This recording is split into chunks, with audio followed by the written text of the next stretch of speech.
आप करती क्या है, परिवार में कौन है। स्वागत और धन्यवाद। বিকশিত ভারত সংকল্প যাত্রা প্রকল্পে সোমবার কালিয়াগঞ্জের সাধারণ মানুষদের সঙ্গে ভার্চুয়ালি সাক্ষাৎ করলেন প্রধানমন্ত্রী নরেন্দ্র মোদী। দেশের নানা প্রান্তের মতোই এদিন দুপুরে কালিয়াগঞ্জের ধনকল ৫৫ মোড়ে মোদী সরকারের গ্যারেন্টি গাড়ির মাধ্যমে কেন্দ্রীয় উপভোক্তাদের সঙ্গে ভার্চুয়ালি মিলিত হন প্রধানমন্ত্রী।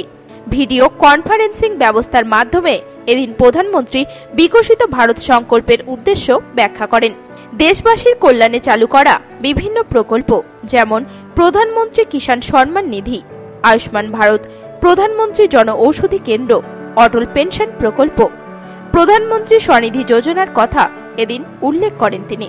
এদিনের ভার্চুয়াল অনুষ্ঠানে উপস্থিত ছিলেন রায়গঞ্জের সাংসদ দেবশ্রী চৌধুরী, বিজেপি জেলা সভাপতি বাসুদেব সরকার, কালিয়াগঞ্জ পৌরসভার বিরোধী দলনেতা তথা প্রাক্তন পৌর প্রধান কার্তিক চন্দ্র পাল, শহর বিজেপি সভাপতি তথা কাউন্সিলর গৌরাঙ্গ দাস, বেশ কিছু বিজেপি কাউন্সিলর সহ অন্যান্য নেতৃত্ব। এই প্রসঙ্গে রায়গঞ্জের সাংসদ দেবশ্রী চৌধুরী জানিয়েছেন,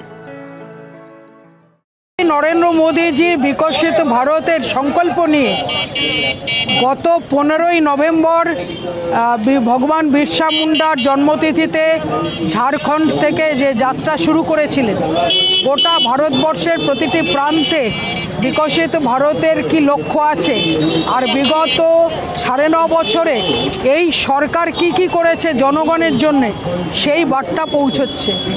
আজকে 8 তারিখ উত্তরপ্রদেশ থেকে প্রধানমন্ত্রীজি সকল দেশের বিভিন্ন প্রান্তের মানুষের সঙ্গে ব্যক্তিগতভাবে ইন্টারাকশন করছেন। যে ইন্টারাকশন কার্যক্রমের মাধ্যম দিয়ে দেশবাসীকে বলা হচ্ছে যে ভবিষ্যতে যদি তারাও মনে করেন যে প্রধানমন্ত্রীর সঙ্গে ইন্টারাকশন করতে চান, তাহলে নমো অ্যাপের মাধ্যম দিয়ে তাদের বার্তা পৌঁছতে পারেন। এবং আজকে এই ধনকল মোড়ে এই যে ট্যাবলো গাড়ি গোটা দেশে ঘুরছে, আমাদের এই জেলায় একটা গাড়ি বিভিন্ন ব্লকে ঘুরছে, বিভিন্ন এলাকায় পৌঁছচ্ছে। এই ভিডিও ভ্যানের মাধ্যম দিয়ে, এই গাড়ির মাধ্যম দিয়ে এলাকার মানুষকে প্রধানমন্ত্রী যেভাবে সকলের সঙ্গে ইন্টারাকশন করছেন সেই ভিডিও আমরা লোকের সামনে তুলে ধরলাম। আমরা উপস্থিত ছিলাম, মানুষজন দেখলেন, মানুষজন আগ্রহ নিয়ে শুনছেন প্রকৃত চিত্র কি আছে দেশের এবং দেশকে কিভাবে এগিয়ে নিয়ে যাওয়ার জন্য প্রধানমন্ত্রী তথা এই সরকার কতটা বদ্ধপরিকর সেই বিষয়ে গ্রামের মানুষ অবহিত হচ্ছে।